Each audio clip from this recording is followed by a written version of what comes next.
नमस्कार.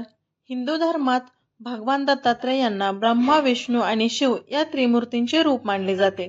आज भगवान दत्तात्रय यांची जयंती आहे. पौराणिक मान्यतेनुसार भगवान दत्तात्रय विष्णूचा 6वे अवतार मानले जातात. भगवान दत्तात्रय हे 3 प्रकारांमुळे कलियुगातील देवता मानले जातात. गाय आणि कुत्रा हे त्यांच्या स्वारी आहेत. असे मानले जाते की भगवान दत्तात्रयांची उपासना केल्यास तिन्ही त्रिमूर्तींची उपासना होते. भगवान दत्तात्रय नेमके कोण आहेत आणि त्यांची उत्पत्ती म्हणजेच त्यांचा जन्म कसा झाला हे आपण आज या व्हिडिओमध्ये पाहणार आहोत. दत्तात्रय देवतांच्या त्रिदेव स्वरूप का मानले जाते त्यामागे देखील एक अतिशय रंजक कथा आहे. एकदा माता पार्वती, लक्ष्मी आणि सरस्वती यांना त्यांच्या स्त्रीत्वाचा फार गर्व वाटला. त्यांचा हा अहंकार नाहीसा करण्यासाठी देवाने लीला केली. या लीलेनुसार नारदजी एके दिवशी या तिघींकडे आले आणि तिघींनाही सांगितले की ऋषी अत्री यांची पत्नी अनुसूया यांच्या समोर तुमचे स्त्रीत्व काहीच नाही. मग तिन्ही बायकांनी आपल्या नवऱ्यांना ही गोष्ट सांगितली आणि म्हणाली की तुम्ही तिघेही जाऊन अनुसूया यांच्या स्त्रीत्वाची परीक्षा घ्यावी. त्रिदेव सती अनुसूयाच्या आश्रमात पोहोचले. पत्नी, शिव, विष्णू आणि ब्रह्माजी साधूचा वेश धारण करून सती अनुसूयाच्या आश्रमात भिक्षा मागण्यासाठी गेले. त्यावेळी अत्री ऋषी त्यांच्या आश्रमात नव्हते. या तिघींनी सती अनुसूयाकडून भीक मागितली आणि त्यांना निर्वस्त्र होऊन भीक मागितली पाहिजे अशी अट घातली. हे ऐकून सती अनुसूयाला धक्का बसला, परंतु साधूंचा अपमान होऊ नये या भीतीने तिने आपल्या पतीचे स्मरण करून सती धर्माची शपथ घेतली. ते म्हणाले की जर माझा सती धर्म खरा असेल तर तिन्ही मुले 6 महिन्यांची बाळं होतील. अनुसूयाने विचार केल्याप्रमाणे तसेच घडले.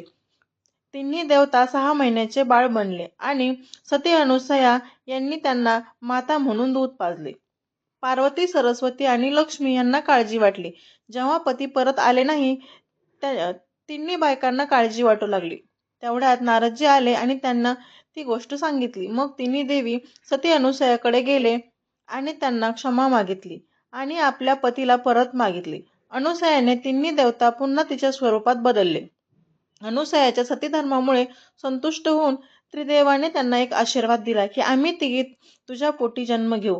मग ब्रह्माच्या अंशातून चंद्र, विष्णूच्या अंशातून दत्तात्रय आणि त्यानंतर ऋषी दुर्वासाचा जन्म शिव अंशातून झाला.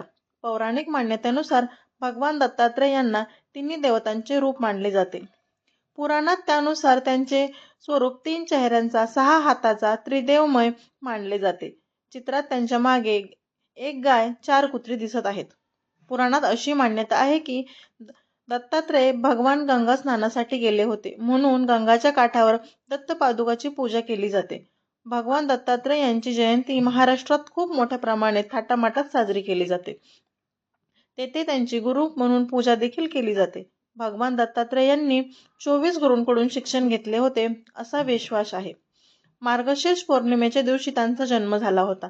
दत्तात्रय जयंती हिंदू पंचांगानुसार मार्गशीर्ष महिन्यातील पौर्णिमेला साजरी केली जाते. असे मानले जाते की भगवान दत्तात्रयांचा जन्म सती अनुसूयाच्या गर्भापासून याच दिवशी झाला होता. त्यांचा जन्म प्रदोष काळात झाला होता, म्हणून त्यांचा जन्मदिवस दुपारनंतरच साजरा केला जातो. महाराष्ट्रात आणि इतर राज्यांमध्ये त्यांची सर्वाधिक पूजा केली जाते, जसे की कर्नाटक, आंध्र प्रदेश आणि गुजरात या भागात देखील दत्तात्रय यांची खूप मोठ्या प्रमाणात आणि आनंदाने थाटामाटात पूजा केली जाते. धन्यवाद मंडळी. व्हिडिओ आवडला असल्यास लाईक करायला विसरू नका आणि कमेंटमध्ये दिगंबरा दिगंबरा हे लिहायला विसरू नका.